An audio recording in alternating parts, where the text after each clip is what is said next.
आजच्या या सत्रामध्ये गुरुकृपा मंचातर्फे मी सर्वांचे स्वागत करते.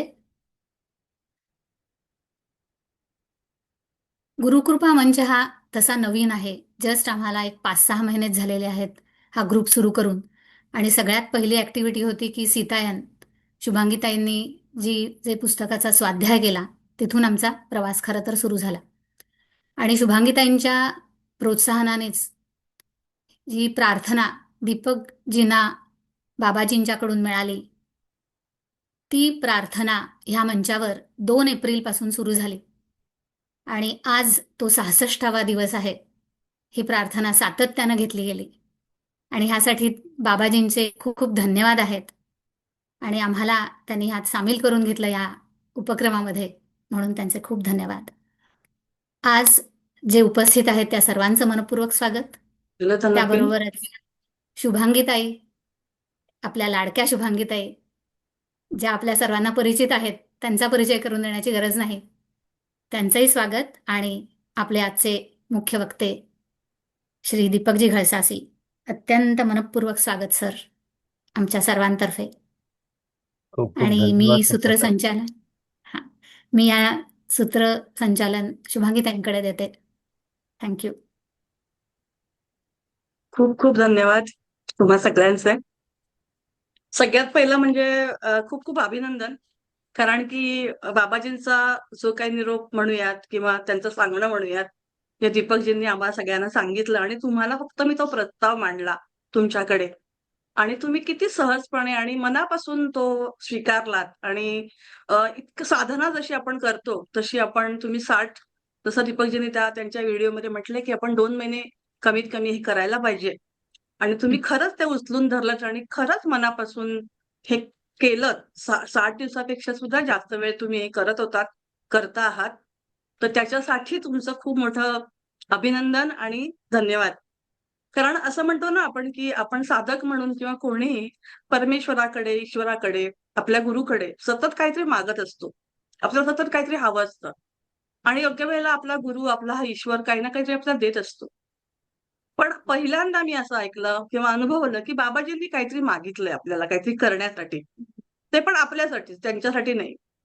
मग आपल्या गुरुनी जर आपल्याला हे काहीतरी करायला सांगितलंय, ते सिरियसली करणं हे तुम्ही सुद्धा मनावर घेतलंत. म्हणून तुमचं खूप खूप धन्यवाद. आणि ज्यांच्या प्रेरणेने आपण आज ही प्रार्थना ऐकलीत, प्रत्यक्ष सर होते आपल्याबरोबर. तो अजून एक छान दुग्ध शर्करा योग आपण म्हणूयात, तो आज आपल्याला आलेला आहे आणि दीपकजींनी पण लगेच आपल्याला आपल्याबरोबर बोलायला लगेच मान्यता दिली. तर त्यांचं खूप खूप त्यांचे पण धन्यवाद. Thank you sir. दीपकजींची ओळख करून द्यायचं पण माझ्याकडे काम आलेलं आहे. दीपकजींचं ओळख म्हटली तर ते होलिस्टिक हीलर आहेत, वास्तू एनर्जी रिलेटेड वास्तू तज्ञ आहेत, ऍस्ट्रॉलॉजिस्ट आहेत, टॅरोट रीडर आहेत. ह्या सगळ्या गोष्टी आहेत. पण माझ्यासाठी ते जास्त महत्वाचं आहे, ते बाबाजींना कनेक्टेड आहे. म्हणजे माझं त्यांच्याशी कनेक्शन बाबाजींमुळे आहे. जसं आपण बऱ्याच जणांनी आपल्यापैकी ऑटोबायोग्राफी योगी हे पुस्तक वाचलंय आणि त्याच्यामध्ये उल्लेख आहे की बाबाजींनी सगळ्यात पहिला जो क्रियायोग जो दिला, तो लाहिरी महाशयांना दिला. हे सगळ्यांनाच माहिती आहे. आणि आजच्या या काळामध्ये 21व्या शतकामध्ये बाबाजींनी दीपकजींना शिवोहम क्रिया ही दिली आहे, जी जास्तीत जास्त लोकांपर्यंत पोहोचवणं हे त्यांचं काम त्यांना बाबाजींनी दिलेलं आहे. आणि त्या अनुषंगाने माझा दीपकजींशी सुंदर संबंध आला म्हणूयात, कनेक्शन झालं म्हणूयात. बाबाजी माझ्याशी बोलत होते, बोलतात, कनेक्शन आहे तरी सुद्धा शिवोहम क्रिया पण केली पाहिजे. ती का करायची? त्याचं महत्व काय आहे? हे मला दीपकजींकडून हळू-हळू कळतंय. कारण मी गेले 10-11 महिने या साधनेशी संलग्न आहे. आणि आता आपण जास्त वेळ घेऊया नको, कारण की याच्यात मला ह्या जितकं बोलू ते माझंच जास्त बोलणं होईल. कारण या 10 महिन्यात माझं आयुष्य वेगवेगळ्या स्तरावरती खूप पद्धतीने बदललंय. शारीरिक, मानसिक, आध्यात्मिक, महत्वाचं मटेरियलिस्टिक सुद्धा. आपण अध्यात्म म्हणतो आणि आपण म्हणतो की जनरली आपल्याला एक माहित नाही का हा संस्कार आहे की अध्यात्म म्हणजे काहीच नको आता. संपलंय आता, काहीच नको. काही नसणं म्हणजे अध्यात्म. कशाला कनेक्ट राहायचं नाही, अटॅच राहायचं नाही, डिटॅच व्हायचं. अशा बऱ्याच वेगवेगळ्या संकल्पना आपल्या मनात पहिल्यापासून आलेल्या आहेत आणि त्याच्या एक्झॅक्टली अपोजिट कन्सेप्ट बाबाजींनी म्हणजे दीपकजींनी आम्हाला त्याच्याबद्दल सांगितला आणि आयुष्याकडे बघण्याचा दृष्टिकोन खूप बदलला. आणि जसा तो बदलला तसा आयुष्यामध्ये मटेरियलिस्टिकली सुद्धा खूप बदल झाले माझ्या आयुष्यामध्ये. तर ही गोष्ट खूप नंतर पण बोलू शकतो. पण आज आपला महत्वाची व्यक्ती आहे, वक्ता आहे, ते म्हणजे दीपकजी. दीपकजी आपलं खूप खूप मनापासून स्वागत आणि आता आपल्या बरोबरच आपण बोलणार आहोत. खूप खूप धन्यवाद शुभांगीजी. आणि सर्वप्रथम गुरु कृपा योग मंच जो आहे त्यांनी मला इथं बोलवलं. आणि काय मी तज्ञ वगैरे काही नाहीये, आय एम जस्ट आम आदमी आहे. पण मला जे काही थोडंफार बाबाजींनी शिकवलं ते मी शेअर करण्याचा सगळीकडे प्रयत्न करतो, कारण actually that's my paid job. मी कायम बोलतो की मी बाबाजींचा एम्प्लॉई आहे आणि आपल्याला जर का आपला जॉब टिकवायचा असेल तर चांगला परफॉर्म करायला लागतं. सो त्या भावनेनं मी हे काम करतोय. ऍक्च्युली त्यामुळे ही जी संधी एक मला मिळाली आहे त्याबद्दल खरंच सर्व मंचाचे, शुभांगीजी तुमचे आभार. दीपकजी आपण आता ह्या संदर्भातच सुरू करूयात की आपण 2 महिने पृथ्वीचं हिलिंग, अर्थ हिलिंग ह्याच्यावरती आपण बाबाजींनी जे काम करायला सांगितलं, ज्यात आपण प्रार्थना करत होतो, तर आपण हिलिंग या विषयावरती आम्हाला जरा उत्सुकता आहे की हिलिंग एक्झॅक्टली का करायचं असतं किंवा हिलिंगची गरज काय असते, पृथ्वीला म्हणूयात, माणसाला म्हणूयात, त्याचं काय महत्व आहे एवढं? कसं आहे, डाएट करून तब्येत चांगली राहते, पण आजारी पडल्यावर डॉक्टरकडे जायला लागतं. तेव्हा डाएट करून चालत नाही, तेव्हा पथ्य पाळून चालत नाही, तेव्हा इधर तुम्हाला सर्जरी पाहिजे, अँटीबायोटिक पाहिजे, तुम्हाला ते मेडिसिन मिळणं गरजेचं आहे सो दॅट तुम्ही नॉर्मल आयुष्य परत जगायला सुरुवात करू शकता. जसं डॉक्टरांचं काम आहे शरीराला नॉर्मल करणे. एखाद्या व्याधी म्हणजे कावीळ एखाद्या व्यक्तीला झाली आहे तर ते काही त्याची नॉर्मल स्टेट नाही, पण तो जेव्हा कावीळग्रस्त आहे तो, तेव्हा तो त्याच्या नॉर्मल लाईफमध्ये ऑपरेट नाही करत, त्याचं सगळंच बिघडलेलं असतं, बरोबर. तसंच हिलिंग जे आहे ते ऊर्जा लेवलला काम करतं. बेसिकली काय, आपण सगळे ऊर्जेचे बनलेले आहोत आणि जेव्हा आपली ऊर्जा खराब होते फॉर व्हेरियस रिझन्स, त्याच्यामध्ये बरेचदा आपणच रिस्पॉन्सिबल असतो, बाहेरचं काही फार नसतं. आपण आपले विचार, आपले भावना, आपले आघात आपल्या मनावर झालेले हे आपल्याला कुठेतरी पंगू बनवतात, आपल्या ऊर्जेच्या अवयवांना डॅमेज करतात आणि मग आपण एक नॉर्मल आयुष्य जगू शकत नाही. आणि जर का आपण एक नॉर्मल माणूस म्हणून जगू शकलो नाही तर आपण अध्यात्म अचीव करू शकत नाही. म्हणजे बघा ना, तुमच्या पोटामध्ये वेदना असेल तर, आणि तुम्हाला सांगितलं हे आता कॉन्व्हर्सेशन करा, तुम्ही किती कॉन्ट्रीब्युट कराल ह्या कॉन्व्हर्सेशन मला माहित नाही, कारण तुमचं सतत लक्ष तुमच्या वेदनेकडे जाईल. सो वेदनेचं शमन, पूर्ण निराकरण, हे हिलिंगचं मेन, हा हिलिंग ह्या गोष्टीचा मेन मूळ गाभा आहे. त्यामुळे ज्या ज्या व्यक्तीला अध्यात्मात प्रगती करायची आहे त्याच्या, म्हणजे मला आता, मी आता गेले काही वर्ष जे काही साधना शिकवतोय, मला असं दिसतं एकंदरीत की ज्या लोकांना वैयक्तिक काही आघात आहेत किंवा त्यांचे कुठे काही विचारात भावनेत कुठे अडकलेत, ते काही गोष्टी, जसे म्हणलं ऊर्जेच्या शरीराचा आजार आहे त्यांना, अशा लोकांची किती इच्छा असेल ना आध्यात्मिक स्तरावर वर जायची, तरी ते जाऊ शकत नाहीत, कारण त्यांची वेदना सतत त्यांना मागे खेचते. त्यामुळे बाबाजी सांगतात की हिलिंग हा एक आध्यात्मिक उन्नतीचा मार्ग आहे. आणि त्यामुळे जेवढी साधना महत्वाची आहे, साधना करणे म्हणजे जसं आपण डाएट करतो, दररोज व्यायाम करतो, हे जे आहे प्रिव्हेंटिव्ह मेंटेनन्स, बरोबर, म्हणजे साधना आहे. आणि करेक्टिव्ह मेंटेनन्स म्हणजे हिलिंग आहे. दोन्ही करायला लागतं. पण मग जसं आपण पृथ्वीचं हिलिंग जप करून केलं तसं आपण स्वतःचं हिलिंग करू शकतो का? किंवा आपण आपण स्वतःसाठी प्रार्थना करू शकतो का? कसं होतं, स्वतःचा हेअरकट चांगला होत नाही, करू शकतो. तसं स्वतः हिलिंग होत नाही चांगलं, हे मी आधी पण 1-2 पॉडकास्टमध्ये बोललोय. कारण हिलिंग हे ऑब्व्हियस लेअरला नसतं कॉन्शियसनेसच्या. तुम्हाला बरेच म्हणजे असे 100 लोक जर का सॅम्पल आपण घेतले तर त्यातले 90% लोक म्हणतात आम्हाला हिलिंगची गरज नाहीये, पण 100% लोकांना हिलिंगची गरज आहे. फक्त त्यांच्या कॉन्शियस लेअरमध्ये त्यांना कळतच नाही की त्यांची ऊर्जा डॅमेज झाली.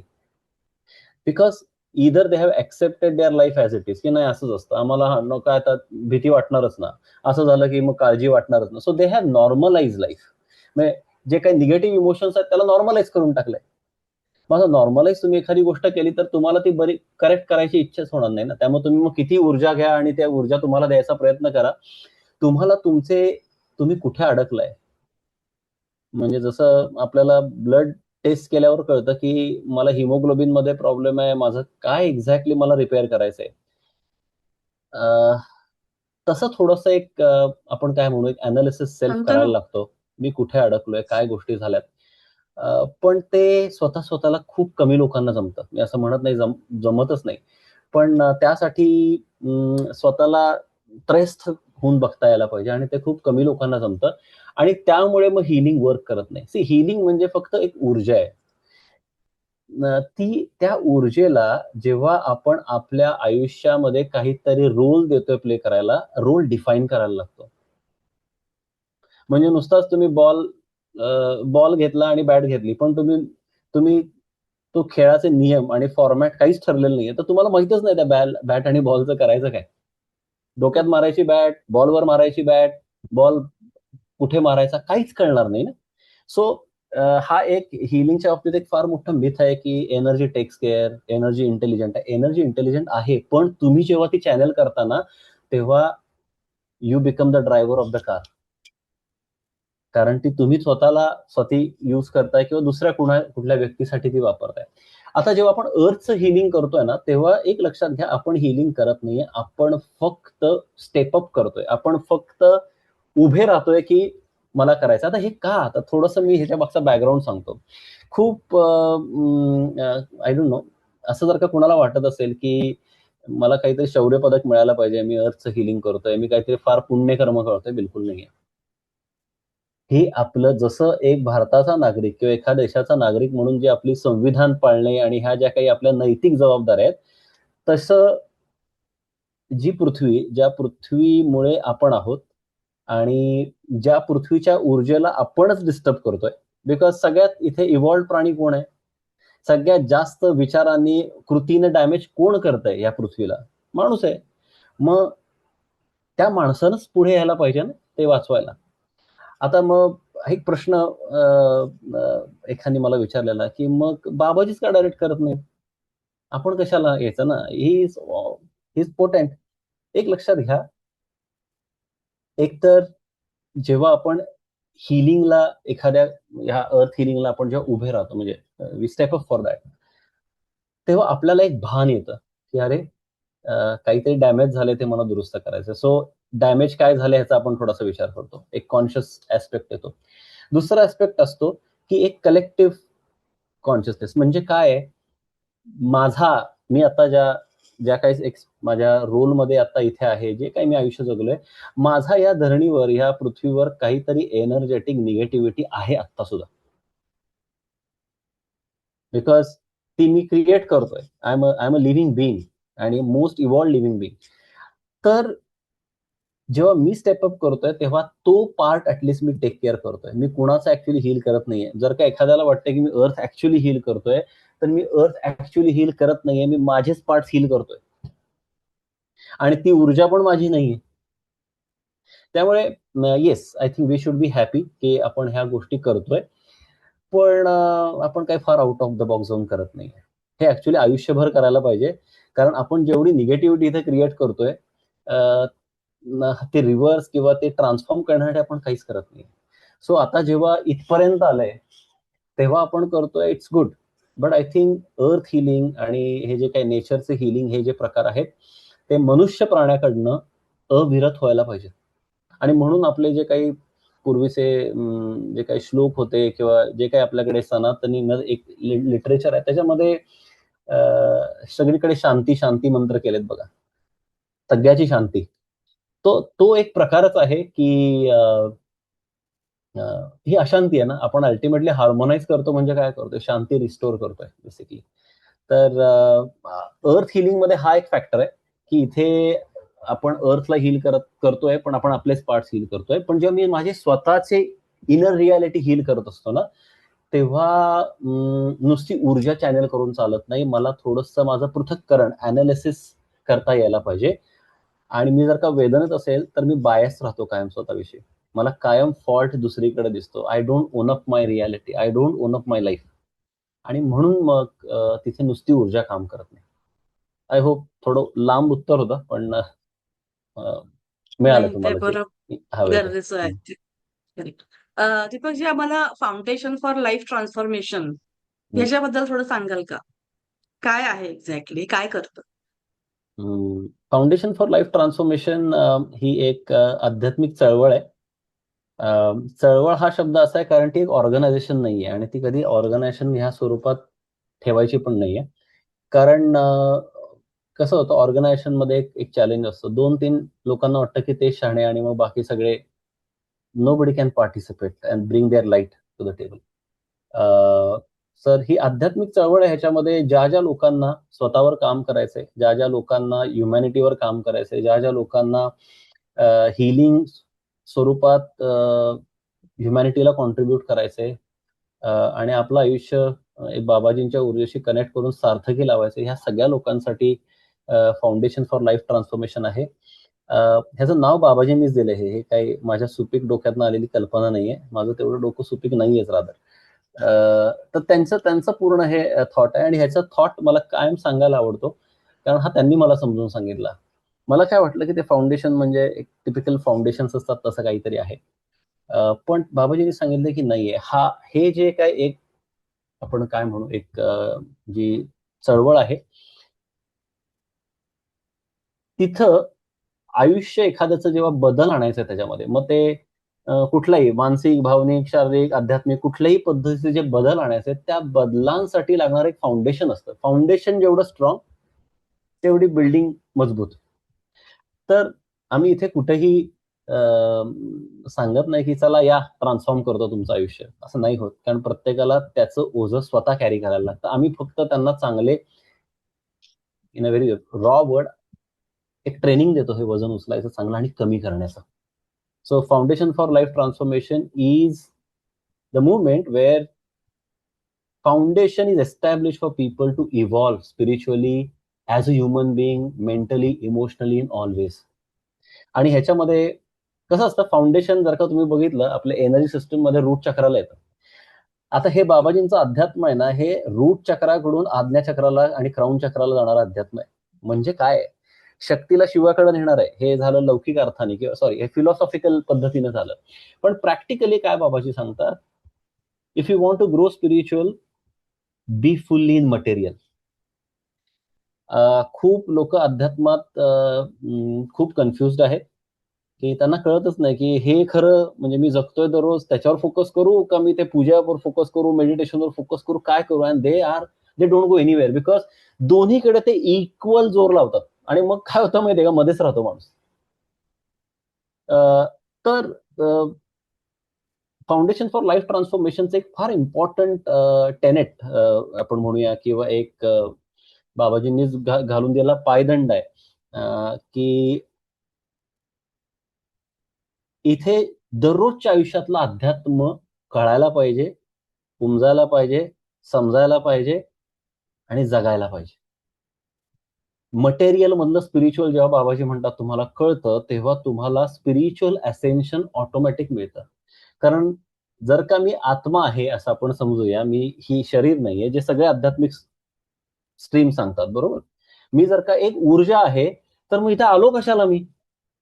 I was better as a energy body. मी आलो इथे because I have a purpose here. आता माझे पर्पज जर का मला नीट जगता नाही आले, म्हणजे मला इथे जे जे काही ट्रायल्स ट्रिब्युलेशन्स आहेत, माझ्या टेस्ट आहेत, माझे लर्निंग डेव्हलपमेंट जे आहे, हे जर का मी जगलो नाहीये ना, तर माझं असेन्शन होणार नाहीये. मी जर का एका रिपिटेटिव्ह थॉट पॅटर्न मध्ये अडकतोय, मी एका जजमेंट मेंटॅलिटीमध्ये अडकतोय, मी रिलेशनशिप नीट जगू शकत नाहीये, मी खूप काय म्हणतात त्याला, बेसिकली जे काही दररोजच्या आयुष्यात एका व्यक्तीला, त्याला तर संघर्ष शब्द वापरतात पण मी संघर्ष शब्द नाही वापरणार, जे काही जगायला लागतं आणि त्यातनं जे काही शिकायला लागतं आणि त्यातनं जे काही ट्रान्सफॉर्म करायला लागतं आणि जे काही घडवायला लागतं, हे जर का आपण केलं नाही तर आपण ह्या मानवी जीवनाचा पूर्ण फायदाच घेत नाही. आणि बाबाही सांगतात, "अरे तू इथे येतो एवढं risk, it is a risk journey." म्हणजे इथे बरेचसे लोक कमी करायला येतात आणि डबल घेऊन जातात. बिकॉज आपण मायात अडकतो. बिकॉज आपण येतो इथे सॉल्व्ह करायला, पण मग घाबरतो सॉल्व्ह करायला आणि मग ऍडिशन घेऊन बॅलन्स घेऊन जातो आणि मग आपण म्हणतो मला सारखं सारखं यायचं नाही, देवा मला सोडव. देव असं नाही सोडवत. आय मीन देवाचं कामच नाही सोडवणं. तर हे जे एक प्रॅक्टिकल अध्यात्म आहे, this is I think one of the biggest gifts of Babaji. त्यामुळे इथे फाउंडेशन फॉर लाईफ ट्रान्सफॉर्मेशन जी शिवहम साधना आहे, ती शिवहम साधना पूर्ण ऊर्जा बेस्ड आहे. क्रियायोगाचाच एक डेरिव्हेटिव्ह आहे ते, ज्याच्यामध्ये एका बाजूला तुम्हाला क्रिया येतात, एका बाजूला तुम्हाला देवतांशी कनेक्शन येतं, पण त्याच बरोबर बाबाजी कान पकडून आयुष्याचा अर्थ समजवतात. काय काय what is the eternal truth हे ते सांगतात. व्हर्जन्स ऑफ ट्रुथ नाही सांगत.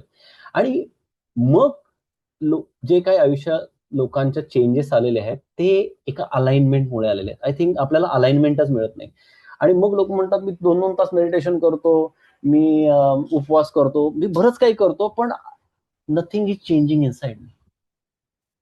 And I think that is the biggest significant factor of spiritual evolution, की माझ्या आतमध्ये चेंज होतात. ते somehow foundation for life transformation आणि ऑब्व्हियसली बाबाजींचं जे काही ते जे काही शिकवतात त्या थ्रू आम्ही करायचा प्रयत्न करतो.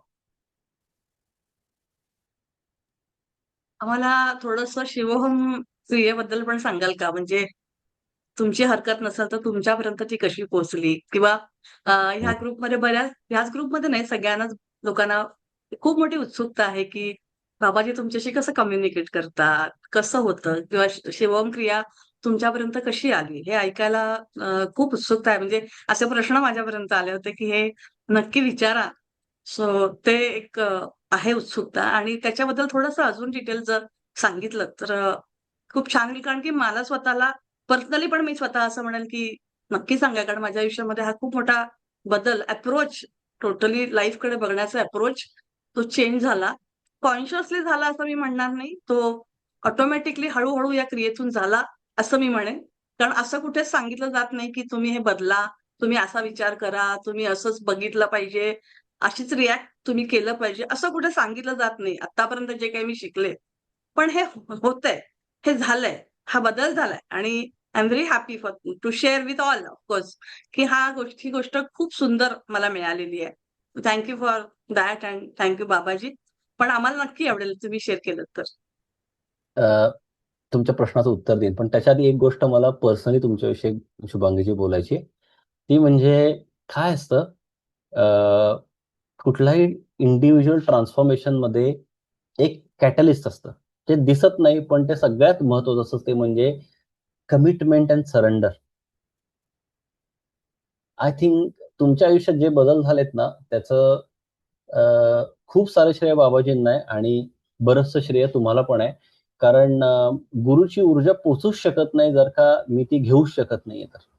तर मी आता तुम्हाला तुम्हाला पण मी 1 वर्ष ओळखतो almost. So I think this is what I have consistently seen in you, की जेव्हा तुम्हाला प्रश्न विचारायचे आहेत, तेव्हा तुम्ही ते प्रश्न विचारलेत, त्याचा क्लॅरिटी घेतलीये. छान हेल्दी डिबेट केलेले आहेत, जे फार गरजेचे आहेत. मेंटल स्टिम्युलेशन आणि मेंटल क्लॅरिटीला क्वेश्चन्स विचारणं तुम्ही ते केलंय. आणि with every step I think what I really like आणि जे मी ऑब्झर्व्ह केलं ते म्हणजे एक ऍब्सोल्यूट सरेंडर लागतं गुरुतत्वाला. आय थिंक ते तुमच्याकडनं मला काय, आणि म्हणून ते असं स्वतःचा असं पण थोडंसं पॅट ऑन युअर बॅक. ठीक आहे. तुमच्या प्रश्नाचं उत्तर, शिवोहम क्रिया जी आहे ती ऍक्च्युली ऍक्सिडेंट आहे माझ्या आयुष्यातला झालेला. माझं सगळं डोक्यात नव्हतं. आय थिंक इथे गणेश तांबे आहेत या कॉलवर. गणेश तांबे आणि मी साधारण 2024 जुलैमध्ये असंच आमचं अचानक ठरलं, की कुकुचिनाला जायचं बाबाजींच्या केवला.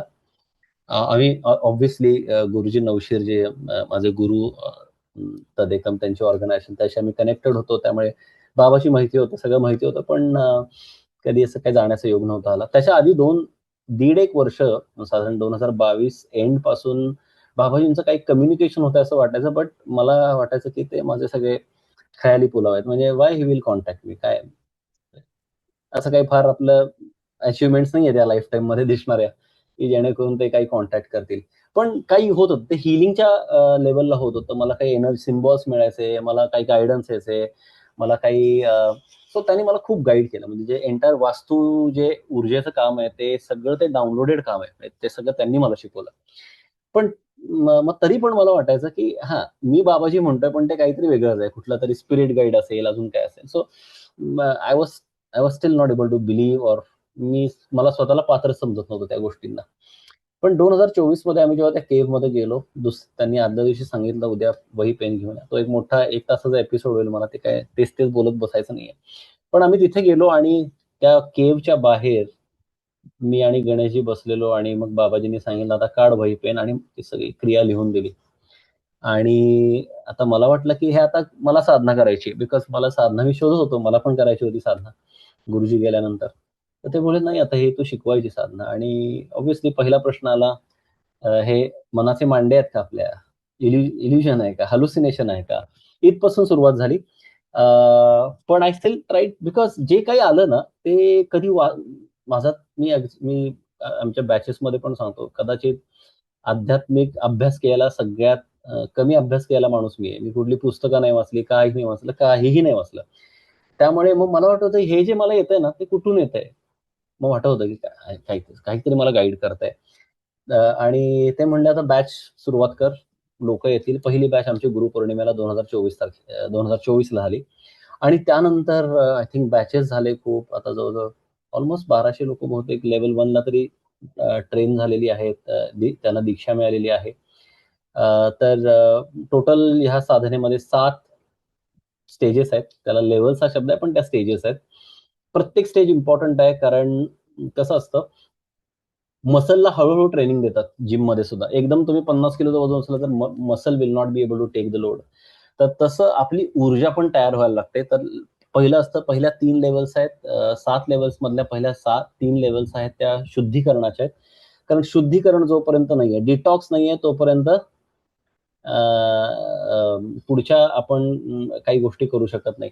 तर पहिलं आहे एनर्जेटिक डिटॉक्स, ज्याच्यामध्ये शुद्धीकरण आहे ऊर्जा शरीराचं. भावना, विचार, खूप पास्ट इम्प्रेशन्स असतात. त्याच्यामध्ये काही हिलिंगच्या गोष्टी सुद्धा ऍड्रेस होतात. त्यानंतर 4, 5, 6 आणि 7 ह्या शक्ती आधारित साधना आहेत. ह्याच्यामध्ये काही कालभैरव मंत्रांचं इनिशिएशन होतं. ह्याच्यामध्ये लेव्हल 4 नंतर प्रत्येक साधकाला त्याच्या आयुष्याच्या ऑब्जेक्टिव्ह नुसार, त्याच्या सोल इव्हॉल्युशन नुसार एका शक्तीचं कनेक्शन मिळतं दशमहाविद्यातल्या, आणि मग त्याची तिथे पुढे साधना होते. लेवल 6 जे आहे त्याच्यामध्ये थर्ड आयचं ऍक्टिव्हेशन आहे, आणि लेवल 7 ला कुंडलिनी शक्तिपाताची दीक्षा आहे. आणि त्याच्यानंतर अजून परत पुढे 7 लेवल्स आहेत. टोटल 8 लेवल्स आहेत रादर, ज्या बाबाजी सांगतात की त्यांनी अजून मला ते शिकवल्या नाहीये. ते म्हणतात पुढे बघू. सो ते अजाईल प्रोजेक्ट मॅनेजर आहेत, ज्यांना आता हे प्रोजेक्ट मॅनेजमेंट कॉन्सेप्ट माहिती आहे. त्यांना एक अजाईल प्रोजेक्ट मॅनेजमेंट असतं, ज्याच्यामध्ये तुम्हाला you don't really design the whole end to end product. तुम्ही एक पार्ट बनवता आणि मग तुम्हाला पुढचा पार्ट तुम्ही त्याला बिल्ड करायला लागता. सो त्या पद्धतीनं बाबाजींचं काम आहे. ही जो अजाईल प्रोजेक्ट मॅनेजर, ते तुम्हाला वॉटर फ्लो नुसार काही एंड टू एंड व्हिजिबिलिटी देत नाहीत. ते जेवढं गरजेचं आहे तेवढंच सांगतात आणि म्हणतात पुढे बघू. And then proactively he teaches, म्हणजे आता त्यांना कळतं की आता हे पुढचं आलेलं आहे, मग ते शिकवतात. तर त्या पद्धतीनं पुढच्या लेवल्स पण आहेत, ज्या 9 वर्षाचा टोटल, म्हणजे ते 6 वर्ष आणि हे 3 वर्ष. आता 3 वर्षामध्ये होत नाही, 3.5 वर्ष लागतात, 4 वर्ष लागतात. इथे कॉम्पिटिशन नाहीये, त्यामुळे आम्ही पण लोकांना पुश नाही करत की आला रे, लेवल 1 ला आला की ढकला. नाही, लेवल 1 लेवल 2 मध्ये कदाचित ढकलबाजी होऊ शकते, पण त्यानंतर ऊर्जेचं मेरिट असल्याशिवाय पुढच्या दीक्षा नाही आहेत. आणि जे जे जे साधक खूप मनापासून साधना करतात, ऑब्व्हियसली स्वतःवर काम करतात, त्यांचं आय मीन आता लेवल 4 पण आमच्या झालेले आहेत. लेवल 5 ची बॅच आता ड्यू आहे व्हायला. सो आहेत लोक जात आहेत पुढे. इथे आम्ही कुठेही इगोइस्टिक मोडनं काम नाही करत की लेवल 1 मध्ये 100 आले तर लेवल 7 पर्यंत 100 जायला पाहिजे. We are not into that. जे बाबाजी गाईड करतायत, जशी ऊर्जा गाईड करते त्या पद्धतीनं आम्ही लोकांवर काम करण्याचा प्रयत्न करतोय. तर अशी शिवम साधना आहे. ह्याच्यामध्ये क्रियाचा एक पार्ट आहे. क्रियावर खूप वेळ बोलता येईल, पण जो क्रियायोग लोक ऐकतात हा क्रियायोगच आहे. कारण हे बाबाजींनीच दिलेलं आहे. ह्याच्यामध्ये पण श्वासावर आधारितच साधन आहे, ऊर्जा आधारित साधन आहे. आता क्रिया म्हणजे काय होतं, तुमचा श्वास, तुमची कुंडलिनी शक्ती म्हणजे तुमची प्राणशक्ती आणि कुंडलिनी शक्ती ह्याचं एक जेव्हा अमाल्गमेशन होतं आणि ह्या ज्या ऊर्जा आहेत त्या एका ठराविक चॅनेल्स मधून जेव्हा मूव्ह होतात, सर्क्युलेट होतात रादर, तेव्हा तिथले जे संस्कार आहेत ऊर्जेचे, ते संस्कार डिझॉल्व्ह होतात, ट्रान्सफॉर्म होतात, ट्रान्सम्यूट होतात. सो क्रियायोगाचा हा एक कोर फाउंडेशनल कॉन्सेप्ट आहे. तर इथे पण त्याच पद्धतीनं साधना आहेत. प्रत्येक लेवलला एक क्रिया आहे. काही लेवल्सला काही देवतांच्या ऊर्जा आहेत, त्या आम्ही साधनेच्या बॅचेसमध्ये पण सांगतो की ती देवता त्या लेवलला तिची साधना का गरजेची आहे. अशा पद्धतीनं हा सगळा प्रवास आहे आणि आय थिंक खूप साधक आहेत जे खूप आनंदी आहेत, त्यांना त्यांच्या आयुष्यात सकारात्मक बदल घडतायत या सगळ्यातून. तर हा प्रश्न मी पण तुम्हाला जेव्हा पहिल्यांदा भेटले तेव्हा विचारला आणि हा साधारण सगळ्या साधकांचा प्रश्न असतो की जनरली इथे आज जे लोक बसले आहेत, बघतायत, त्या सगळ्या कुठे ना कुठे साधकच आहेत. आपल्या आपल्या पातळीवर तिथे साधना करतायत. त्यांचे गुरु आहेत. प्रत्येकाला आपले गुरु असतील नसतील. तर असा प्रश्न मला सुद्धा होता की हे सगळं छान चाललंय माझं. माझं सगळं घरातलं पण छान चाललंय. ध्यान पण खूप छान होतंय. मी काही खूप मोठी अॅम्बिशियस नाहीये. माझ्याशी बाबाजी पण कनेक्टेड आहेत, असं मला वाटतं. हे माझे सगळे विचार आणि मग मी का करायची शिवम साधना? असा प्रश्न घेऊन मी तुमच्याकडे आले होते. तर ह्याच्याबद्दल बाकीच्यांना पण सांगायला जास्त ऐकायला मला आवडेल.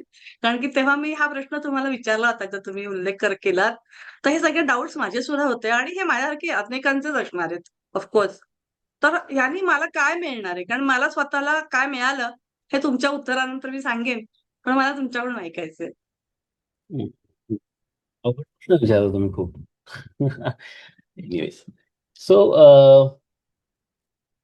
काय शिवोहम साधनेमध्ये आता कसं आहे, हे थोडंसं लॉंग उत्तर होईल, पण I try to give shortest answer. साधकाच्या साधक म्हणजे तो एक आत्मा प्रवासावर जो आहे तो, त्याच्या स्टेजेस इव्हॉल्युशनच्या ज्या आहेत ना, त्यानुसार त्याला ती ऍप्ट साधना असते.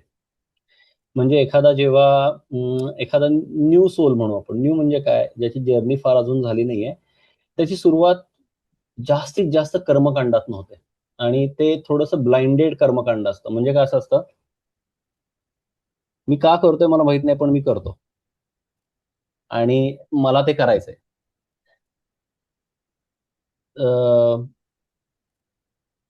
म्हणजे काय होतं, आपण म्हणू की जसं जसं साधक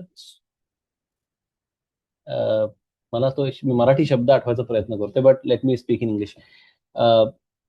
when journey of a soul starts on a path of sadhana,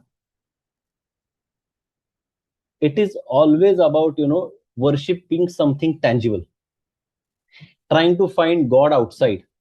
माझ्या बाहेर देव बघण्याचा प्रयत्न करतोय मी. मग मी तो मूर्तीत बघतोय, मग मी तो व्रता वैकल्यांमध्ये बघतोय, मी ते उपासांमध्ये बघतोय, मी हवनांमध्ये बघतोय. हे काही वाईट आहे का? नाहीये. कुठलं मी कुठे वाईट चांगलं काहीच बोलत नाहीये. पण जसं जसं तो सोल ते सगळे अनुभव घेऊन वर जातो, तसा त्याची जर्नी सगळी इनवर्ड व्हायला लागते. तो स्वतःला शोधायला लागतो, स्वतःमधला देव शोधायला लागतो, स्वतःच्या आयुष्याचे पर्पज शोधायला लागतो. त्याला आता देवाने सृष्टी का क्रिएट केली ह्याच्यापेक्षा मी इथं जन्माला का आलो हे प्रश्न पडायला लागतात. सो मला असं वाटतं की बाबाजींचं एकंदरीत बैठक आहे ना, जे मला आता बाबाजी म्हणजे सूर्य आहेत, मी कायम सांगतो. त्या सूर्याचा मला फक्त पणती एवढा प्रकाश दिसलाय. तो जो दिसलाय तो मी सांगतोय. त्यामुळे कदाचित दुसऱ्या साईडला बाबाजींच्या वेगळा प्रकाश असू शकतो. So I have no authority to tell की हा बाबाजी हा मला पूर्ण माहिती आहेत आणि मी सगळं सांगू शकतो. No, I think I am not that eligible. तर बाबाजींच्या ह्या साधनेमध्ये अशीच लोक रमतात आणि येतात की जे कुठेतरी स्वतःला शोधतायत, जे कुठेतरी स्वतःच्या आयुष्याचा पर्पज शोधतायत, जे कुठेतरी स्वतःमध्ये काहीतरी सॉल्व्ह करण्याचा आणि इव्हॉल्व्ह करण्याचा प्रयत्न करतात. सो अशाच ऊर्जा खेचल्या जातात. त्यामुळे अशीच लोक ही साधना करतायत की ज्यांना हे थोडं प्रॅक्टिकल अध्यात्म, की जे पॉप स्पिरिच्युअलिटी नाहीये बरं का, पॉप स्पिरिच्युअलिटी नाही, म्हणजे आपलं प्रॅक्टिकलच्या नावाखाली आम्ही हे नाही करत. पॉझिटिव्ह थिंकिंग आणि positive psychology, we don't preach that. It's still real gross soul level discussions, energy level discussions. पण त्याचं सगळी रिलेटेबिलिटी जी आहे ती सगळी डे टू डे आयुष्यामध्ये आहे. आणि स्वतःमध्ये असलेली डिव्हिनिटी अजून बाहेर जी आहेच ऑलरेडी, जी झाकोळून गेलेली आहे, त्याला बाहेर काढण्याचं ही जी कोणाची एक क्वेस्ट आहे ना, इनर क्वेस्ट, ती लोक इथे येतात आणि तुम्ही त्यातलेच होता, Shubhangiji. So this is the answer. I mean, मी आता सांगू शकत नाही की कोणी, मी काय ह्याच्या एक फ्लॅट उत्तर, आता सिम्पल उत्तर सांगतो, कॉम्प्लिकेटेड उत्तर दिलं. सिम्पल उत्तर असं आहे की जोपर्यंत मी एखादी साधना करत नाही तोपर्यंत मला कळतच नाही की ती साधना काय आणि ती मला आनंद देते का. मी लोकांना कायम सांगतो, तुम्ही लेवल 1 ला जे येतात, की तुम्ही साधना कंटिन्यू करा जर का तुम्हाला ह्या साधनेचा आनंद मिळतोय. पण मी 10,000 फूट लांब बसायचं, काहीतरी असं कुठल्या तरी व्यक्तीला लांबून बघायचं, काहीतरी स्वतःचेच विचार ठेवायचे आणि आधीच रिजेक्ट करून टाकायचं किंवा आधीच प्रेमात पडायचं. असं नका करू. Come, experience, be little consistent for some time, स्वतःला रिलेट करा, स्वतःचा आनंद बघा. ज्या साधनेमध्ये मला आनंद आहे ती साधना मला करायची. आता मग मला ते दररोज देवाची पूजा अर्धा तास करून मिळतोय तर मी ते करतो. पण जर का मी जी साधना करतोय, भले मग 30 वर्ष करत असू दे, 5 वर्ष करत असू दे, त्याची लिनियज काही का असे ना, बरेच लोक लिनियज मध्ये अडकतात. They get very positive about lineage. आमची लिनियज अशी, सगळं चांगलंच आहे जगात. ह्या जगात काही वाईट काही नाहीये. म्हणजे ऍटलीस्ट आध्यात्मिक जे काही आपण व्हर्टिकल्स आपण समजू, सगळे चांगले आहेत. मी कुठे फिट होतो ना, हे बऱ्याचदा लोकांना कळत नाही, कारण they are stuck in spiritual ego. त्यांना असं वाटत असतं की आता मग ती प्रतारणा होते का माझी, मग मी असं केलं तर काय होईल. सो गुरुतत्व कधी तुम्हाला अडकवत नसतं की चला तुम्ही आता आहे ना, ही साधनेचं दीक्षा घेतली, आता जोपर्यंत एनलाइटनमेंट होत नाही तोपर्यंत माझ्याबरोबरच राहायचं. अच्छा, म्हणून मी माझ्या पॉडकास्टमध्ये खूप शाळेंची एक्झाम्पल दिलेली आहेत. एकच शिक्षक पहिली ते 10वी पर्यंत तुम्हाला घेऊन जात नाही. You have to keep changing the subject, you have to keep changing the teachers. तर त्या पद्धतीनं प्रत्येकानं एक छोटासा विचार करावा की जी काही आता मी साधना करतोय त्या साधनेमधून मला आनंद मिळतोय का, पहिली गोष्ट. दुसरी गोष्ट, मला एंगेजमेंट जाणवते का, आणि तिसरं म्हणजे माझ्यामध्ये काही सूक्ष्म आणि स्थूल बदल होत आहेत का. जर का एखादी साधना मला बदलवत नाहीये, ती मला रिफाईन करत नाहीये, ती मला फक्त छान लाईट वाटतंय, मला हलकं वाटतंय, पण मी रिलेशनशिप तसेच हँडल करतोय, मी माझ्या लाईफ सिच्युएशनला तसंच बघतोय, अजूनही मला कुणीतरी काय बोललं तरी मला हर्ट येतोय, अजूनही मला जजमेंटमध्ये मी जगतोय जगाच्या, म्हणजे मी बदलत नाहीये. आणि मग आय थिंक मला वेगळ्या टीचरची गरज आहे, वेगळ्या अभ्यासक्रमाची गरज आहे आणि वेगळ्या छडीची गरज आहे कदाचित. तर इथे जरा आपण आय थिंक थोडंसं एक साधक म्हणून अवेअर राहायला लागतं. तिथे स्पिरिच्युअल इगो आणून चालत नाही. थँक्यू. हा बदल मला स्वतःला पण जाणवला स्वतःचा. बऱ्याच वेळेला आपण स्वतःला मी विचारी पण करत असतो. त्या गोष्टीकडे स्वतःला ऍक्सेप्टन्स हा पण गोष्ट तुम्ही मगाशी मुद्दा हा बोलला होता, की स्वतःला ऍक्सेप्ट करणं. अशा खूप काही गोष्टी आहेत. पण अगदी साध्या भाषेत सांगायचं तर मला असं वाटतं, की प्रवास तर सुरूच होता. पण कदाचित तो रेल्वेमध्ये असेल. आता तो मी विमानात चालली असं वाटतं, की हा प्रवास माझा विमानातून चाललेला आहे.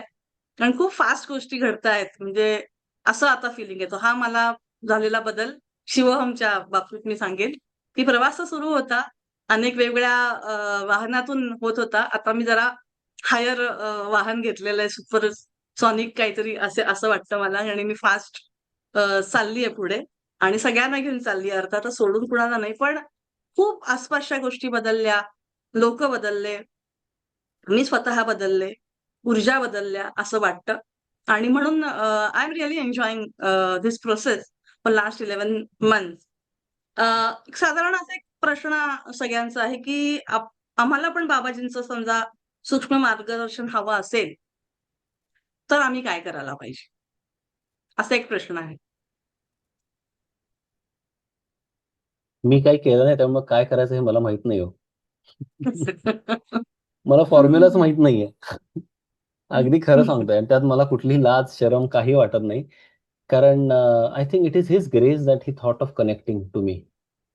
मी काय केलं, मला काही लोक विचारतात, तुमचं पास्ट लाईफमध्ये काय होतं का? मला मी दुसऱ्यांचं बघू शकतो. मला मला ते स्वतःविषयी काहीही सांगत नाही. काहीही सांगत नाही. मी टोटली काय असतो, लॉस्ट असतो. I don't know. I mean त्यांचं माझं कधी काय कनेक्शन होतं, मी काय केलंय, आय डोंट नो. पण I think he is connected. पण एक गोष्ट मी तुम्हाला नक्की सांगतो बरं का. आता जर का आपली अपेक्षा असेल ना, की बाबाजींनी माझ्या कानात येऊन बोलावं किंवा मला दररोज असं गाईड करावं, मला असे ते स्वप्नात दिसावेत वगैरे. I think that is a very entertaining and dramatic way of connecting to him. काय गरज आहे ते दिसायलाच पाहिजेत, कानात बोलायला पाहिजे, काय गरज आहे? गुरुचं जे बाबाजी इथे थोडं ड्रामा करायला आलेत, की चला मी तुम्हाला दर्शन देतो, माझा चंदनाचा वास येईल, मी बाजूने गेलो की नाही. See, हे एंटरटेनमेंट आहे इन माय ओपिनियन. ह्याच्यासाठी आपण साधना आणि ह्याच्यासाठी आपल्याला बाबाजी मिळावेत हे चुकीचं आहे. पण बाबाजी प्रत्येकाशी कनेक्ट करतात. हे आपण साधनेच्या बॅचेसमध्ये पण बोलतो भाऊ शुभांगीजी दरवेळेला, की आता सध्या जी स्पिरिच्युअल इमर्जन्सी चालू आहे, तो एक मोठा टॉपिक आहे. काही जण ज्यांना थोडा माहित नसेल ते पॉडकास्ट बघू शकतात एक हो, दोन माझे. नक्की सांगा, आम्हाला हा, आवडेल ते हा. ऐकायला थोडंसं. आपल्याकडे थोडा वेळ आहे. तर स्पिरिच्युअल इमर्जन्सी जी चालू आहे आता, की ज्याच्यामध्ये ज्या एनर्जेटिक शिफ्ट मधनं आपलं प्लॅनेट चाललेलं आहे आणि पूर्ण सोलार सिस्टम चाललेली आहे, त्याच्यामध्ये अ, एका इनर्शियामधनं ह्युमॅनिटी बाहेर पडते. इनर्शिया असतो तो जेव्हा एखादा दगड जेव्हा हलवायचा असतो मोठा, तेव्हा त्याला पहिला धक्का मारायला सगळ्यात जास्त ताकद लावायला लागते आणि मग तो त्याच्या मोशनमध्ये येतो, बरोबर. मोमेंटममध्ये येतो. बरोबर? हे फिजिक्स सांगतं. सो त्या पद्धतीनं जो आपला एक पृथ्वीचा टोटल कलेक्टिव्ह कॉन्शियसनेस आहे, which is also largely driven by the human बिंग्स on this planet, हा एका इनर्शियामधनं आता हे सगळे आहेत ना, हे गुरुतत्व आणि ह्यांचे जे काय एक काउन्सिल आहे, हे काउन्सिल त्या अर्थला पुश करतात. आता हे पुश करण्यासाठी काय असतं माहितीये का, इनिशियली खूप ताकद लावायला लागते. आता हा जो इनिशियल पिरियड आहे हा पृथ्वीसाठी आहे 2012 ते 2078, 2012 टू 2078. बराच मोठा आहे, एवढाच धक्का आहे, पण तो एवढे वर्ष चालतोय. त्यामुळे काय होतंय, 2012 नंतर तुम्ही बघितलं तर ओव्हरऑल रेस्टलेसनेस या प्लॅनेटवर वाढलाय. ओव्हरऑल लोकांचं फ्रस्ट्रेशन वाढलेलं आहे. ओव्हरऑल एक आयुष्यामध्ये जे कंटेनमेंट होती, सगळ्या ह्युमन इमोशन्स खूप जास्त विदारक पद्धतीनं बिघडलेले आहेत. बरोबर आहे? Quality of human life has deteriorated. Inner quality of life, what I mean. तर हे ज्या गोष्टी आहेत ना, बाबाजी सांगतात की पनिशमेंट नाहीये. जर का तुम्हाला एका एनर्जेटिक ट्रान्झिशन मधनं जायचंय, तर हा तुम्हाला इनिशियली बसलेला धक्का आहे. कारण ते काय म्हणतात, की जोपर्यंत पेन नाहीये ना, तोपर्यंत परफॉर्मन्स नाहीये. सो ह्या सेंच्युरीमध्ये जे काही चाललंय आणि त्याचाच एक पार्ट म्हणून हे जे काय आता 2025, 26, 28, 33 पर्यंत जे काय आहे, हे सगळं त्याचाच एक पार्ट आहे. It's a planned thing. त्यामुळे एखादा बाबाजींकडे म्हणला, की बाबाजी तुम्ही होऊन देऊ नका, ते म्हणतात तू बाजूला हो. मी जे करतोय ते ultimately it is for the betterment of this planet and the humanity as a whole. ते सांगतात 2078 नंतर ह्युमन रिलेशनशिप बदलतील, माणूस माणूस ह्या लेवलला बदलेल, एवढं इव्हॉल्युशन ह्या पिरियड नंतर अपेक्षित आहे. मग आता म्हणून ते सांगतात की हा जो पिरियड आहे तो स्पिरिच्युअल इमर्जन्सी आहे. तुम्हाला स्पिरिच्युअलिटीकडे जाण्यासाठी जे एक प्रवृत्त करायला लागतं, ते तुम्हाला भरपूर पेन आणि फ्रस्ट्रेशन मधनं दिलं जाते. कम्फर्ट झोन मधनं बाहेर पडतायत. सगळी लोक कम्फर्ट झोन मधनं बाहेर पडलेत. आज लोकांना माहित नाही की 2 महिन्याचा त्यांचा जॉब असेल का. आज त्यांना माहित नाहीये की त्यांचे बँक जे काही सेव्हिंग्स केले त्या बँक बुडतील असतील. There is so much uncertainty. Uncertainty is anti comfort. Comfort नाहीये म्हणजे काय, अनसर्टन्टी इनफॅक्ट. तर हे जे अनसर्टन फेजेस आहेत त्या आपल्याला सगळ्यांना एका पेन मध्ये टाकतायत. त्या पेनला आपण 2 पद्धतीने डील करू शकतो. एक म्हणजे त्याचं कन्व्हर्जन परफॉर्मन्स मध्ये करू शकतो किंवा पेरिश होऊ शकतो आपण. तर बाबाजींचं म्हणणं आहे की सगळ्यांनी परफॉर्म करायला पाहिजे. त्यामुळे खूप जास्त प्रमाणात 2012 नंतर स्पिरिच्युअल झोनमध्ये, मी फील्ड हा शब्द नाही वापरणार, स्पिरिच्युअल झोनमध्ये प्रचंड ऍक्टिव्हिटीज झालेल्या आहेत. आणि खूप चांगली चांगली लोक लोकांना गाईड करतायत, त्यांना गुरुतत्व गाईड करतायत, त्यांना डेटीज गाईड करतायत. हे सगळं का होतंय? 10 वर्षापूर्वी तुम्हाला कोणी बोललं असतं, मला कोणी बोललं असतं की असं काहीतरी एक फोरम असेल आणि आपण बोलू, मी स्वतःवरच हसलो असतो. बिकॉज आय मीन, हे जे मी करतोय that was never my choice, that was never my aspiration. मला काहीच करायचं नव्हतं, बरोबर?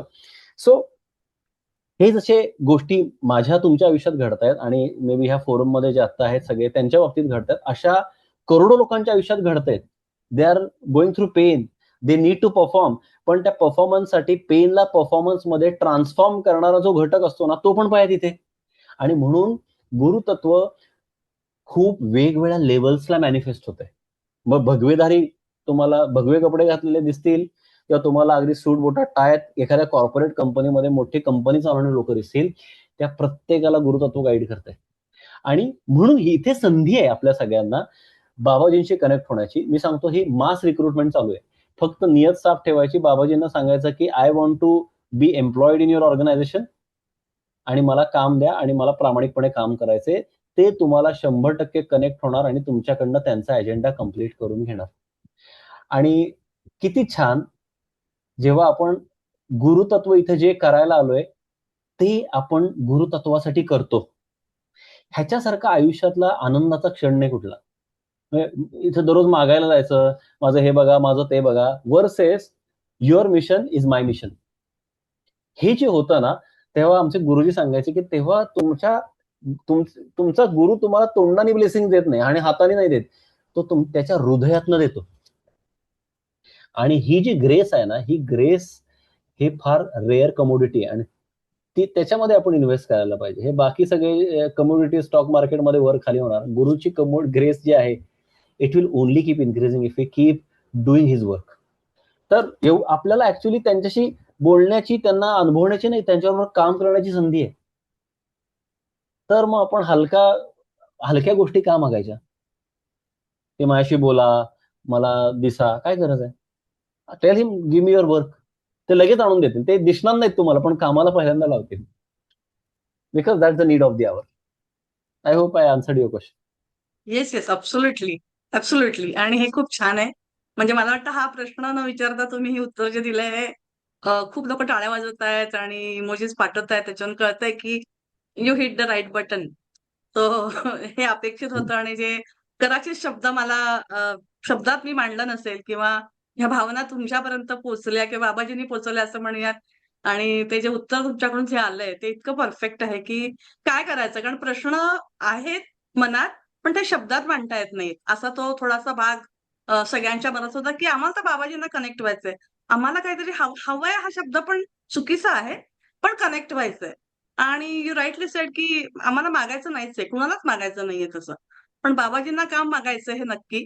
म्हणजे ते आपल्याला काम देतील आणि जेणेकरून आपण बाबाजींचा हा मंच, हा पण त्याचं एक उदाहरण असं मी म्हणेन की हा जो सुरू झालाय, त्यांनी हा हेतूच त्यांचा अतिशय सुंदर होता की ध्यान करणं, एकत्र बसून ध्यान करणं, छान गोष्टी शेअर करणं आणि छान गोष्टी ह्या एकमेकांना समजावून सांगणं. जसं आज आपल्याला इथे आमंत्रित केलं गेलं, तसे अशा अनेक विचार असे करणारे लोक ह्या सगळ्यांसमोर त्यांना आणणं, हे पण एक खूप मोठं काम हा मंच करतो आहे. आणि त्याच्याबद्दल त्यांचं खूप मोठं अभिनंदन आहे. आणि खूप छान हे सगळे लोक खूप मनापासून काम करतायत आणि सगळे हायली क्वालिफाईड. असं नाही की कामं नाहीये त्या लोकांना किंवा वेळ जात नाहीये, असं अजिबात नाहीये. प्रचंड बिझी असणारी सगळी मंडळी आहेत आणि खूप आपापल्या क्षेत्रामध्ये खूप छान काम करणारी मंडळी आहेत. आणि तरी सुद्धा दुसऱ्यांपर्यंत हे छान गोष्टी पोचाव्यात, हा अतिशय सुंदर भाव त्यांच्या मनात असल्यामुळे हे असे वेगळे प्रोजेक्ट्स ते समोर आणतायत. आता एक कदाचित शेवटचा प्रश्न हा आहे की हे खूप छान वाटतं. सगळं ऐकताना खूप छान वाटतं. असं वेगवेगळ्या लोकांचे पॉडकास्ट ऐकताना किंवा हे सगळं छान वाटतं दीपकजी. पण आध्यात्मिक प्रवासामध्ये कसं होतं, की कधी-कधी खूप डिस्ट्रॅक्शन येतं, हताशपणा येतो, की नको आज करायला, नको काय माहिती. खूप त्या दिवशी खूप छान वाटलं होतं. खूप भारी वाटलं होतं. येस बाबाजी सांगा आम्हाला काम वगैरे सगळं उत्साह येतो. पण केव्हा तरी असं वाटतं, की अरे खरंच का हे सगळं आहे? आपल्या मनाच्या तर काही हॅलोसिनेशन किंवा मनाचं काहीतरी चाललं नाही ना आणि खरंच ते करून काही उपयोग होणार आहे का? हे असे डिस्ट्रॅक्शन्स पण येतात. मनाचे पण येतात आणि आसपासचे पण खूप डिस्ट्रॅक्शन होतात, की लोकं कधी-कधी आपल्याला वेड्यात पण काढतात. म्हणजे मला आठवतं, की 20-25 वर्षापूर्वी मी ध्यान करायची, तेव्हा मला सगळे असे चिडवायचे, की "अगं हे काय तुझं वय का? आणि तुझा तुझा मुलगा तर किती छोटा आहे आणि तू काय असं काहीतरी विचार करतीये? संन्यास घेणार आहेस का?" वगैरे, वगैरे. पण ती गुरुशीच ग्रेस म्हणूयात, की जी कनेक्टेड राहिली कायमची. पण हे इतकं सोपं नाहीये. हे कनेक्शन राहणं सोपं नाहीये. हे आध्यात्मिक किंवा ही साधना सातत्याने करत राहणं हे सोपं नाहीये. तर यासाठी काय करावं? हे सतत स्वतःला ऑन ठेवणं, यासाठी काय करायला पाहिजे? ते फार काही करायचं नाहीये. त्याची प्रोव्हिजन ऑलरेडी वरच्याने केलेली आहे आणि आयुष्यात भरपूर पेन दिलेला आहे. जेव्हा पेन जाणवतोय, दिवसातनं एकदा तरी जाणवतो कोणाला तरी. असं काही see everyone goes through that because we are humans. We are bound to suffer here. I mean खूप पेसिमिस्टिक किंवा निगेटिव्ह तुम्हाला स्टेटमेंट वाटेल हे. पण पु. ल. देशपांडेंचं मला वाक्य आठवतं ह्याच्यामध्ये, की लाईफ इज सफरिंग. असं त्यांचं एक ते एका आय थिंक पुस्तकातलं वाक्य आहे. लाईफ इज सफरिंग असं ते कोणाला तरी सांगतं. सो ऍक्च्युली सफरिंग नाहीये, पण पेन आहे. Suffering is our choice, but pain आपण म्हणतो ना, की पेन इज इम्पॉर्टंट. तर ते एक पहिलं सेटिंग आहे, की जेव्हा पेन वाटतंय तेव्हा वर बघायचं आणि मग डिस्ट्रॅक्शन ऑटोमॅटिक थांबतं. जेव्हा मला वाटतं, की मला हे नकोय आता, जेव्हा मला नकोय तेव्हा मी अव्हॉइड नाही करू शकत. मला ट्रान्सेंड करायला लागते एखादी गोष्ट. म्हणजे मला ती पार करायला लागते. आपला युज्युअली जो ओढा असतो तो अव्हॉइड करण्याकडे असतो. अव्हॉइड करतो मी. मला नको आहे. मला हे रिलेशनशिप नको, मला हा एक्सपिरियन्स नको, मला हा त्रास नको आणि नको म्हणतो तेवढं ते जास्त येतं. तर इथे पहिलं असतं, की माझ्या आयुष्यातला मला पेन जो बाय डिझाइन आहे, that has to keep me motivated to walk on this path. पहिली गोष्ट. दुसरी महत्वाची गोष्ट म्हणजे अ, अनुभव. आय थिंक मेनी पीपल अनुभव ही 100% माया आहे. 100% माया आहे ती. आणि मायेचं जे काम आहे ना, ते तुम्हाला शिवापर्यंत म्हणजे ट्रुथपर्यंत जाऊन न देणं. शिवा म्हणजे शिवा कॉन्शियसनेस बोलतोय मी. ह्याच्यापर्यंत नाही जाऊन देणं हेच काम आहे. भ्रम आहे तो. इल्युजन आहे. बऱ्याचशा लोकांचं काय होतं, they get some fantastic dream. आज मला सकाळीच एक व्यक्ती भेटलेले होते. अहो 3 दिवसापूर्वी असे आले बाबाजी, मग त्यांनी माझा हात धरला, असं काय-काय सांगत होते मला ते. म्हटलं व्हेरी गुड, छान. आता विसरून जावा. नाही आता आज तसं होईल का परत? त्यासाठी बाबाजींना काय सांगू मी? हे जे लॉंगिंग फॉर एक्सपिरियन्स आहे ना, हा सगळ्यात मोठा डिस्ट्रॅक्शन आहे. आता मग तुम्ही म्हणलात करायचं काय? आम्ही थोडंच अनुभव, ड्रीम व्हिज्युअलाइज करतो. कधी-कधी काय होतं, आपण साधनेला बसतो, त्याचंच एक ते अनुष्ठान मनातल्या मनात करतो, की आज मला काहीतरी एक्सपिरियन्स व्हायला पाहिजे. आणि मग तो फॅब्रिकेट करतो आपण. आणि मग त्यापेक्षा मग साधना करायची नाही. कशाला करायची मग? मग आपला एखादा मूव्ही बघून यायचा, फॅन्टसी मूव्ही. व्हिज्युअलायझेशनच्या ऐवजी समोर कोणीतरी व्हिज्युअलायझेशन केलं, आपण बघून यायचं. बट ज्या माणसाला साधनेमध्ये डिस्ट्रॅक्ट व्हायचं नाही, त्यानं सगळ्यात पहिली महत्त्वाची गोष्ट म्हणजे अनुभवाला अतिशय कमी दर्जाचा इम्पोर्टन्स द्यायचा.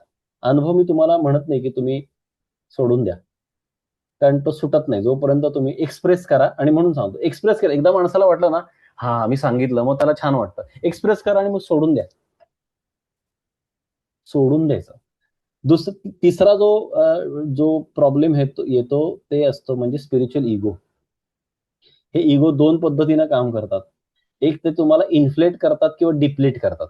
Spiritual ego. डिप्लेशन हा पण स्पिरिच्युअल इगो आहे. आता इगो युजली लोकांना वाटतं, की मी बेडकाचा गाय झालो, मोठा झालो.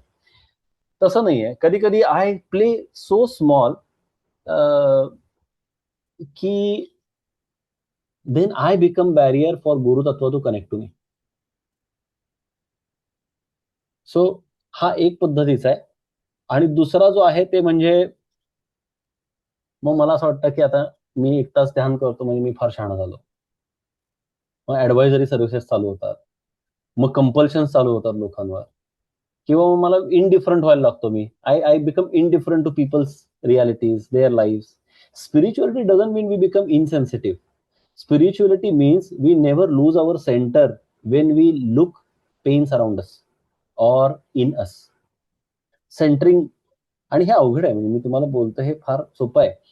आणि this is exactly what we have to master ultimately, right. म्हणजे हेच तर करायचंय. तर ह्या तीन गोष्टी जर का अवॉइड केल्या, पहिली म्हणजे spiritual ego inflated or depleted, दुसरं आहे ते म्हणजे एक्सपिरियन्स साठी लॉंगिंग, आणि तिसरं काय बोललो मी विसरलो. तर अनुभवाला लक्ष द्यायचं नाही, अनुभवाकडे जास्त अडकायचं नाही अनुभवाचा त्याच्यामध्ये. पहिलाच पॉइंट होता.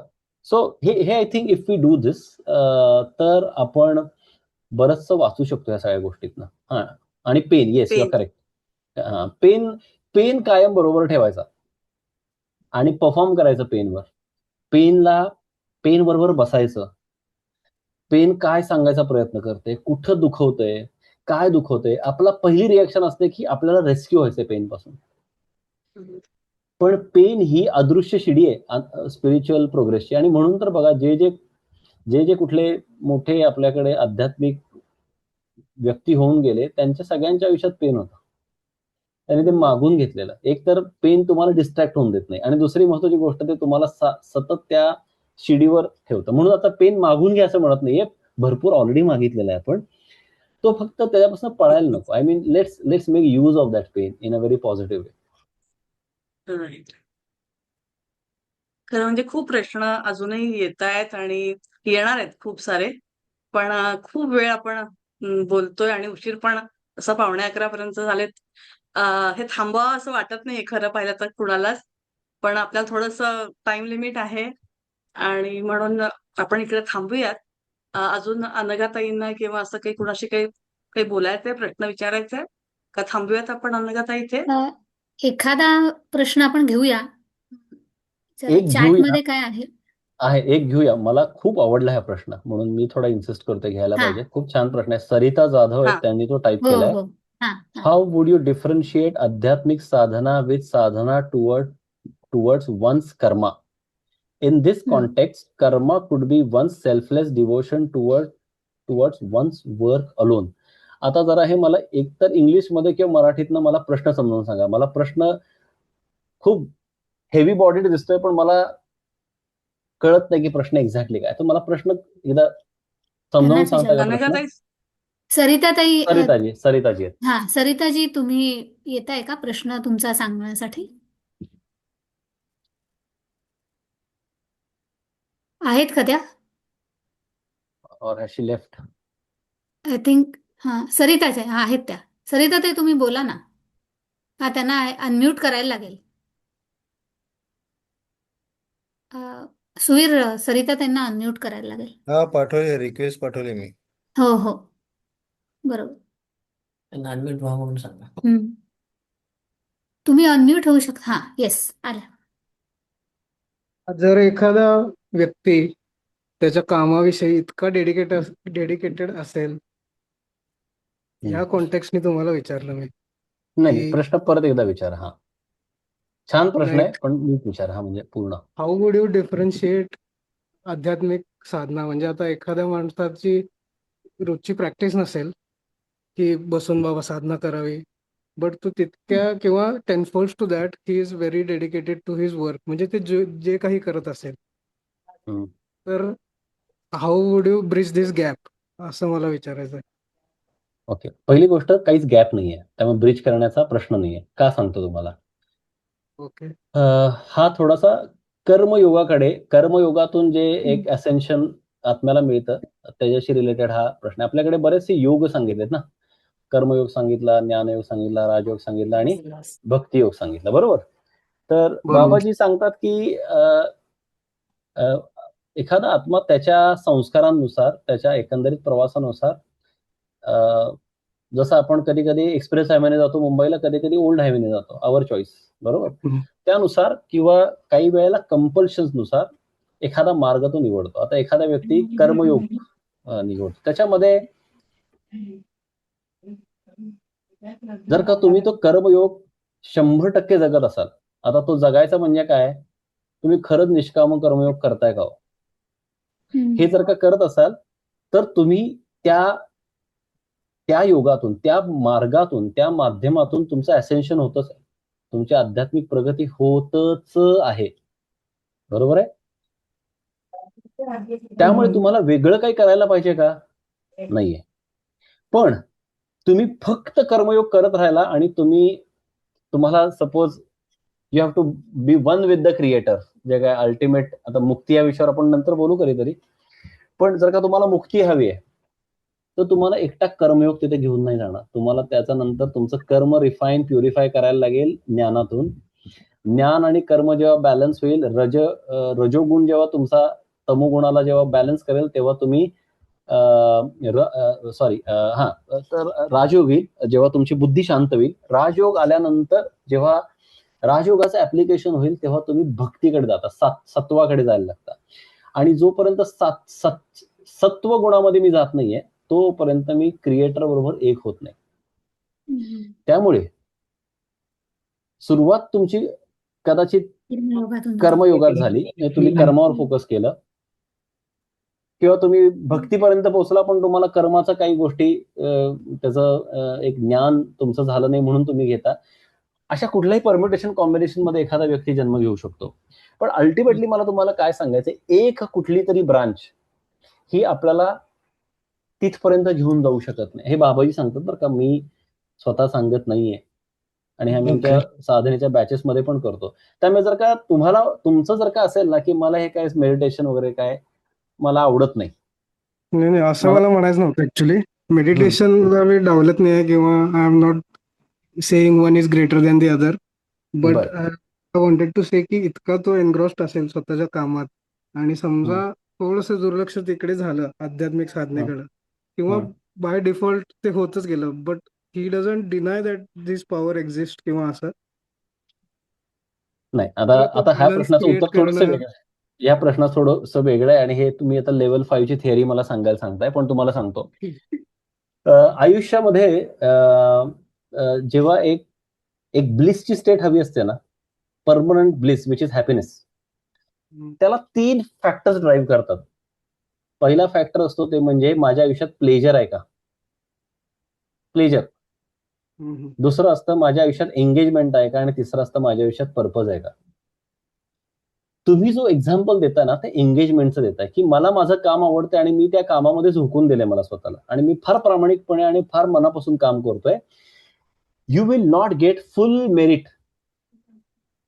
तुम्हाला तेवढाच कॉम्पोनंट जो आहे ना मधला, एंगेजमेंट जेवढं ड्राईव्ह करतं तेवढंच तुम्हाला मिळणार आहे. जोपर्यंत तुम्ही पर्पजला मूव्ह होत नाही ना, आणि त्यात one of the important purpose is to raise our consciousness, rise our energies, तोपर्यंत तुमचं लेफ्ट हँड साईडचा जो हॅपीनेस आहे, हॅपीनेसला तुम्ही आता ब्लिस म्हणू शकता, ब्लिसला तुम्ही समाधी म्हणू शकता, हायर स्टेटला तिथपर्यंत जातच नाही आपण. त्यामुळे याच्यामध्ये मी पण कम्पेअर करत नाही. मी तुम्हाला सांगतो की हे कॉम्प्लिमेंटिंग एनर्जीज आहेत. त्या आयसोलेशन मध्ये केल्या तर आपल्याला मेरिट मिळतं, पण तेवढंच मिळतं, पूर्ण मिळत नाही. लाईक अ ट्रायडंट ना, म्हणजे 3. Yes, you are correct. Yes, thank you. Thank you sir. या गप्पा अशाच राहाव्यात चालू असं वाटेल, पण आपल्याला थांबायला लागणार आहे. आपण नक्की सगळ्यांना खूप आवडलंय असं वाटतंय, आणि अजून प्रश्न पुढे येतील, कारण की आता हे सिंक होईल हळूहळू. जे काही ऐकलंय पुन्हा एकदा बघितलं जाईल आणि पुन्हा नवीन प्रश्न आहेत. जसं मी पहिल्यांदा तुम्हाला भेटले तेव्हा माझ्याकडे काही प्रश्न होते आणि आताही परत प्रश्न आहेत. म्हणजे पुन्हा पुन्हा आपण जितके पुढे पुढे जातो ते प्रत्येक टप्प्यावर प्रश्न असतात, आणि त्याच्यामुळे असे प्रश्न परत वाढत जाणार आहेत पुढे पुढे जसं जाऊ तसं. तुम्हाला खरोखर मनापासून विनंती आहे की आम्हाला तुम्ही पुन्हा एकदा या मंचावर नक्की हवे आहात, आणि पुन्हा एकदा आम्ही तुम्हाला बोलवणार आहोत. तर थँक्यू सो मच की सर तुम्ही आलात, तुमचा वेळ दिलात, आणि अनघाताई आणि पूर्ण टीम यांनी हे सगळं उभं केलं छानपैकी, आणि खूप सुंदर ते कार्यक्रम घेत आहेत. त्याच्यात तुम्ही मला इथे बोलवलं, आणि हे खूप सुंदर भरपूर पूर्ण झालं, कारण की दीपकजींशी बोलायचा एक सुंदर योग पण तुम्ही मला मिळवून दिलात. तर त्याच्याबद्दल तुम्हाला पण thank you so much. Thank you so much. धन्यवाद. मला इथे बोलायला सांगितलं आणि मला ऐकून घेतलं एवढा वेळ. So thank you for that. Thank you sir. आमच्या विनंतीला मान देऊन तुम्ही आलात. त्यामुळे आम्ही खरंच म्हणजे बाबाजींचेही आभार मानतो यासाठी. आणि शुभांगीताई तुमचेही आभार सगळ्यांतर्फे. आणि जे अटेंडीज आहेत, उपस्थित मेंबर्सचे सगळ्यांचे खूप खूप धन्यवाद. तुमच्यामुळे हा कार्यक्रमाला शुभ आलेली आहे. त्यामुळं खूप छान आम्हाला म्हणजे मार्गदर्शन मिळालं. आणि ह्याच्यावर खरंच म्हणजे इंटिग्रेट करण्याची गरज आहे, इंट्रोस्पेक्शनची गरज आहे. ती नक्कीच होईल, कारण सुरुवात झालेली आहे. आणि त्यातल्या कम्फर्ट झोनमधनं बाहेर येण्याचा जो भाग आहे तो फारच महत्त्वाचा होता, की सेवा करायची आहे आणि ती काय आहे ही समजणार आहे. त्यामुळे खूप धन्यवाद सर, ताई धन्यवाद, सर्वांचे धन्यवाद. शुभरात्री. धन्यवाद. थँक्यू. जय बाबाजी. जय बाबाजी. जय बाबाजी.